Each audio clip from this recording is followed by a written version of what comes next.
નમસ્કાર મિત્રો, આજે વાત કરીશું ગીતા સાથે વરસાદમાં બનેલી ઘટના. ગામડામાં શાળાની સવાર બાળકોના કલબલાટ અને દોડવાના અવાજ સાથે શરૂ થતી.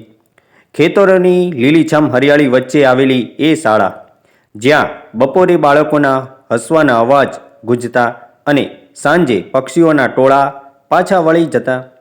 ગીતા ગામની નવી ગણિત શિક્ષિકા, પોતાના કડક સ્વભાવ અને ચોક્કસતા માટે જાણીતી.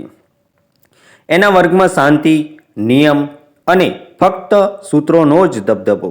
બીજી બાજુ રાકેશ, અંગ્રેજીનો શિક્ષક, શાયરી, વાર્તા અને ગીતોથી ભરેલું હૃદય ધરાવતો. એની ક્લાસમાં બાળકો ક્યારેય બોર ન થતા.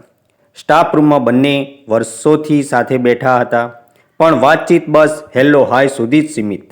છતાં અંદરખાને કંઈક અજાણી લાગણી ધીમે ધીમે મૂળ પકડી રહી હતી. રાકેશને ગીતા ગમતી. એને લાગતું કે આ કડક નજર પાછળ એક નાજુક દિલ છુપાયેલું છે. ગીતા પણ અંદરથી માનતી કે રાકેશના શબ્દોમાં એવી મીઠાશ છે કે સાથે રહીએ તો જીવન કદી સૂકું નહીં લાગે.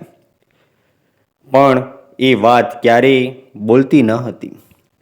એક સાંજે અચાનક આકાશમાં ઘેરા વાદળો છવાઈ ગયા. ઘંટ વાગતા જ બાળકો દોડ્યા ઘર તરફ ભાગી ગયા. શાળા ખાલી થઈ ગઈ. ગીતા દરવાજા પર ઊભી રહી. છત્રી હોવા છતાં ઝાપટા અને પવન સામે એ બેકામની લાગતી. રાકેશે દૂરથી જોયું. દિલમાં વિચાર્યું, આજે એને મદદ કરવી જ જોઈએ. એ આગળ વધ્યો. ગીતાબેન, વરસાદ બંધ થવાનું નામ નથી. જો ઈચ્છો તો હું મારી બાઇક પર તમને ઘરે મૂકી આવું. ગીતા પહેલાં થોડી અચકાઈ, પછી પવનમાં ભીંજાતા એણે મીઠું સ્મિત આપ્યું. બરાબર, જો તમને તકલીફ ન હોય તો. બાઇક પર ગીતા પાછળ બેસી. શરૂઆતમાં થોડું દૂર રહી. રસ્તો કાદવથી ભરેલો, બાઇક લથડતી. અચાનક ગીતા લથડાઈ અને સંકોચાઈને રાકેશના ખભા પર હાથ મૂકી દીધો. એ સ્પર્શે રાકેશના દિલમાં વીજળી દોડી ગઈ. મધ્યમાં જ રસ્તો પાણીથી ભરેલો મળ્યો. બાઇક અટકી ગઈ. વરસાદ હજુ વરસી રહ્યો હતો. બંને એક ઝાડ નીચે ઊભા હતા. રાકેશે મીઠા અવાજે પૂછ્યું, ગીતા, તમને ઠંડી તો નથી લાગી ને? ગીતા હળવા સ્મિત સાથે બોલી, ગણિતના સૂત્રો સમજી લઈએ એ આસાન છે, પણ આ વરસાદી પરિસ્થિતિનો હિસાબ નથી બેસતો. બંને હસ્યા.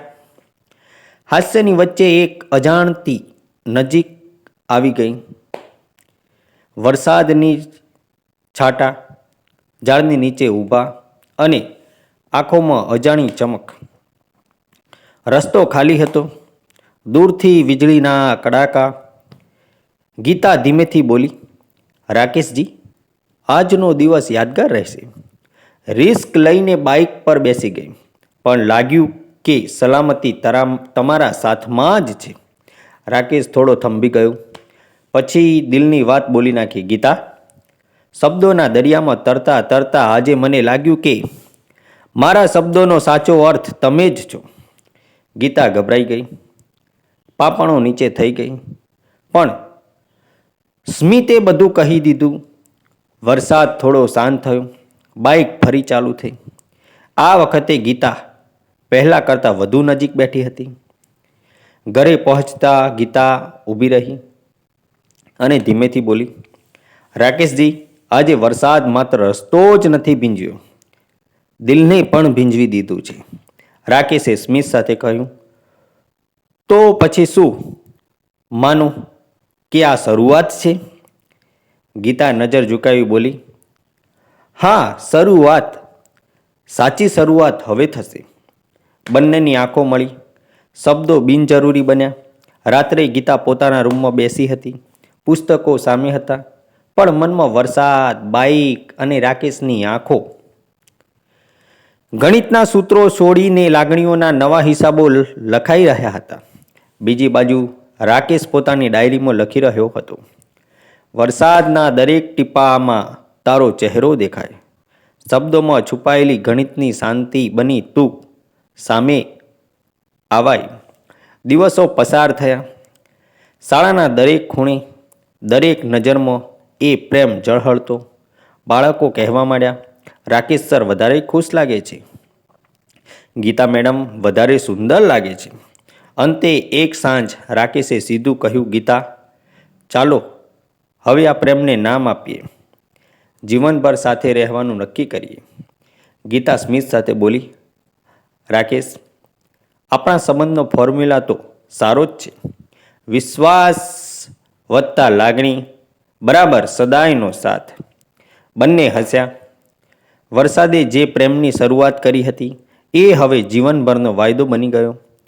ગામડાની શાળાની સાદગી, વરસાદની રોમાંચક પળો અને હૃદયના અજાણતા હિસાબો એ બધાએ ગીતા અને રાકેશને એક કરી દીધા.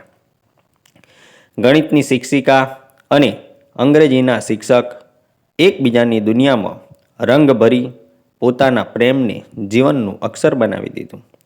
આ વાર્તા જે છે એ કાલ્પનિક છે મિત્રો, અને આવા જ અવનવા વિડીયો જોવા માટે અમારી ચેનલને